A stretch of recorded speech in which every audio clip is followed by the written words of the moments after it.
যে রোগে মানুষ কয়েক মিনিটের মধ্যে মারা যেতে পারে সেখানে বাসায় বসে আপনি হার্ট অ্যাটাক হয়েছে মনে করে লোডিং ডোজ যেটা আমরা বলি অ্যাসপিরিন, ক্লপিডোগ্রাস, স্ট্যাটিন এগুলো খেয়ে আপনি দেখবেন, হসপিটালে যাবেন, এটা আমরা অ্যাডভাইস করি। উনি এরকম হালকা চিনচিনে বুকে জ্বালা পোড়া নিয়ে এসেছিল। এই চাপ বা ব্যথাটা আনইউজুয়াল হবে, এটা সচরাচর সেটা এক্সপিরিয়েন্স করে না। আমার সাথে আজকে উপস্থিত আছে ডক্টর মোহাম্মদ আসিফুদ্দোজা আসিফ। আসিফ কর্মরত আছেন কনসালটেন্ট কার্ডিওলজিস্ট হিসেবে ল্যাবেট কার্ডিয়াক হসপিটালে। আসিফ, কেমন আছো? আলহামদুলিল্লাহ ভালো আছি, তুমি কেমন আছো? আলহামদুলিল্লাহ।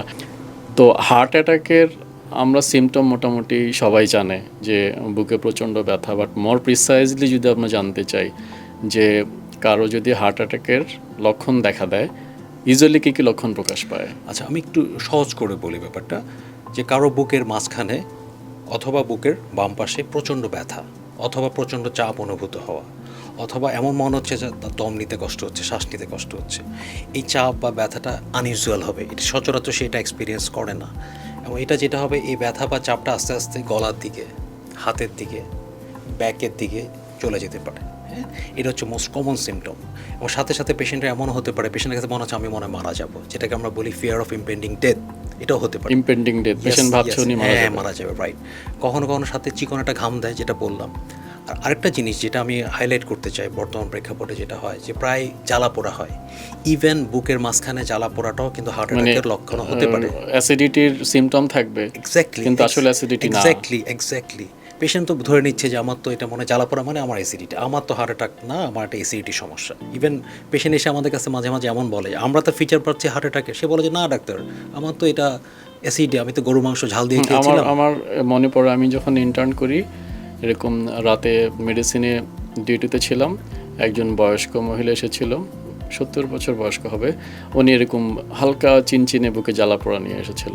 তো আমরা তো ধরে নিয়েছি যে ওনার অ্যাসিড বার্ন, বাট পরবর্তীতে ইসিজি করে দেখলো যে ওনার হার্ট অ্যাটাকের ফিচার ছিল। এটাই বলতে চাচ্ছিলাম, কারণ এই ক্ষেত্রে ব্যাপারটা গুরুত্বপূর্ণ এই জন্য, বিকজ অ্যাসিডিট জ্বালা পোড়া যেটা, সেটা কি অ্যাসিডিটির সমস্যা বা গ্যাস্ট্রিক রিলেটেড ইস্যু নাকি হার্টের ইস্যু, এটা অ্যাসেস করার দায়িত্ব পেশেন্টের না, এটা অ্যাসেস করবে ডক্টর। আমাদের পরামর্শ হচ্ছে যে আপনার যদি বুকে আনইউজুয়াল কোনো জ্বালাপোড়াও হয়, আনইউজুয়াল এই জন্য বললাম, সব জ্বালাপোড়াই তো হার্টের রোগ না, অ্যাসিডিটি থেকেই জ্বালাপোড়া মেনলি হয়, বাট হার্ট অ্যাটাকের লক্ষণ হিসাবেও জ্বালাপোড়া হতে পারে।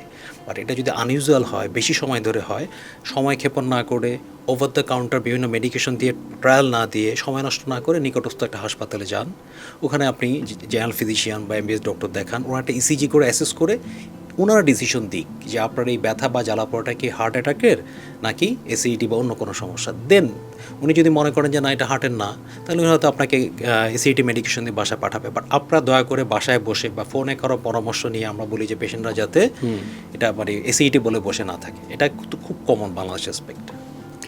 অনেক সময় আমরা শুনি যে বিভিন্ন পেজেও আমি দেখেছি যে কিছু ডাক্তার প্রেসক্রাইব করছে যে এরকম কার্ডিয়াক অ্যাটাকের সিমটম দেখা দিলে বলা হচ্ছে যে কিছু ওষুধ, যেমন অ্যাসপিরিন, ক্লপিডোগ্রেল বা স্ট্যাটিনের কিছু ওষুধ আছে, বলা হচ্ছে এগুলি ইমিডিয়েটলি খাইয়ে দিতে।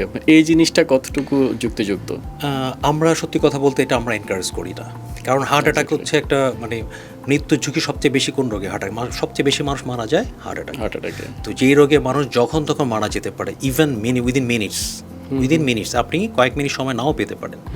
যে রোগে মানুষ কয়েক মিনিটের মধ্যে মারা যেতে পারে, সেখানে বাসায় বসে আপনি হার্ট অ্যাটাক হয়েছে মনে করে লোডিং ডোজ যেটা আমরা বলি অ্যাসপিরিন, ক্লপিডোগ্রাস, স্ট্যাটিন এগুলো খেয়ে আপনি দেখবেন, হসপিটালে যাবেন, এটা আমরা অ্যাডভাইস করি না। আমরা অ্যাডভাইস করি ওই সময়টা নষ্ট না করে যত তাড়াতাড়ি সম্ভব আপনি নিকটস্থ হসপিটালে যোগাযোগ করুন, কারণ এটা তো খুব কমন জিনিস না যে সবসময় হার্ট অ্যাটাক হচ্ছে। সো চাইলে হুট করে ওষুধটা আপনি খাবেন, এটা আমরা এনকারেজ করি না।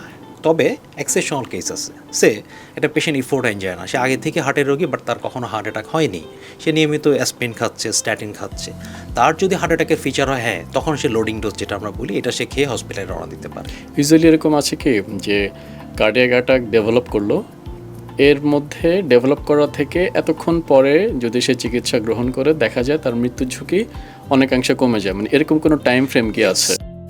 তুমি যেটা বলেছো এটা খুবই গুরুত্বপূর্ণ ইস্যু। হার্ট অ্যাটাকের সময়টা খুবই গুরুত্বপূর্ণ। আমরা বলি যে মিনিট মিনস মাসেল, আপনি যত দেরি করবেন আপনার হার্টের মাসেল ততই ড্যামেজ হতে থাকবে।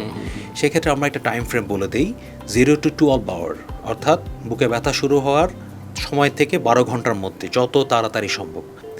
তার মানে তুমি যে পেশেন্টকে বলবা যে 12 ঘন্টা সময় যাবে, ব্যাপারটা আমরা যত তাড়াতাড়ি সে যেতে পারে, কারণ যত তাড়াতাড়ি সে যেতে পারবে সে যে একটা কার্ডিয়াক সেন্টারে যাবে, সেখানে ডক্টর যদি কনফার্ম করে তার হার্ট অ্যাটাক, সেক্ষেত্রে আমরা যেটা বলি, বিশেষ করে এসটি লিভেটেড এমআই বলে একটা কথা আছে, এসব এমআইয়ের ক্ষেত্রে প্রাইমারি পিসিআই, যেটা ওয়ার্ল্ড ওয়াইড একটা স্ট্যান্ডার্ড ট্রিটমেন্ট অপশন। প্রাইমারি পিসিটাই কি যে আমরা যেটাকে হার্টে রিং পরানো বলি? ইয়েস, হ্যাঁ, হার্টে রিং পরানো দুইটা ইস্যুস। একটা হচ্ছে তুমি একটা স্টেবল পেশেন্ট, মাঝে মাঝে তার বুকে ব্যথা হয়, তাকে তুমি দরকার বোধে অ্যানজিওগ্রাম করে দেখলা, দেখে মনে হলো যে না, ওষুধের পাশাপাশি তার রিং পরানো দরকার, এটা একটা অ্যানজিওপ্লাস্টি।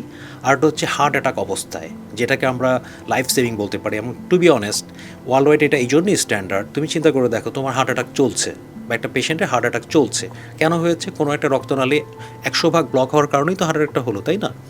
সো আমি যত তাড়াতাড়ি আমি বন্ধ রক্তনালীটা খুলে দিতে পারবো এবং খুলে দিয়ে ওখানে একটা স্টেন্ট প্লেস করে দিয়ে আসবো, যেটাকে আমরা অ্যানজিওপ্লাস্টি বলি। অর্থাৎ রক্ত চলাচল যত তাড়াতাড়ি চালু হবে তত পেশেন্টের জন্য বেনিফিট। ক্ষেত্রে লাভটা কি? মৃত্যু ঝুঁকি অনেকাংশে কমে যায় এবং পরবর্তীতে হার্ট ফেলিউর ও আদার যে কমপ্লিকেশনসগুলো, এগুলোর ঝুঁকিটা অনেক কমে আসে।